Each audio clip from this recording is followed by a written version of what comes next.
അസമിൽ മുസ്ലിം കുടിയൊഴിപ്പിക്കലിനെ ചെറുത്തവർക്ക് നേരെ വെടിയുതിർത്ത് പോലീസ്. ഗോൽപാര ജില്ലയിലുണ്ടായ വെടിവെപ്പിൽ പ്രദേശവാസി കൊല്ലപ്പെട്ടു. ബംഗ്ലാദേശി കുടിയേറ്റക്കാരനെന്ന് ആരോപിച്ച് 1080ഓളം മുസ്ലിം കുടുംബങ്ങളെയാണ് ബുൾഡോസർ രാജിലൂടെ ബിജെപി സർക്കാർ കുടിയൊഴിപ്പിച്ചത്.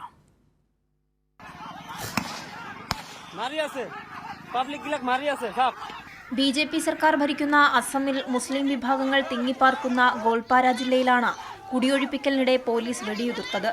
വെടിവെപ്പിൽ പ്രദേശവാസിയായ ഷാക്കൂർ ഹുസൈൻ കൊല്ലപ്പെട്ടു. ബംഗ്ലാദേശി കുടിയേറ്റവും വനഭൂമി കയ്യേറിയെന്നും ആരോപിച്ചാണ് 140 ഹെക്ടറുകളിലായി 1080ഓളം മുസ്ലിം കുടുംബങ്ങളുടെ വീടുകൾ ബുൾഡോസർ ഉപയോഗിച്ച് ഇടിച്ചു നിരത്തിയത്.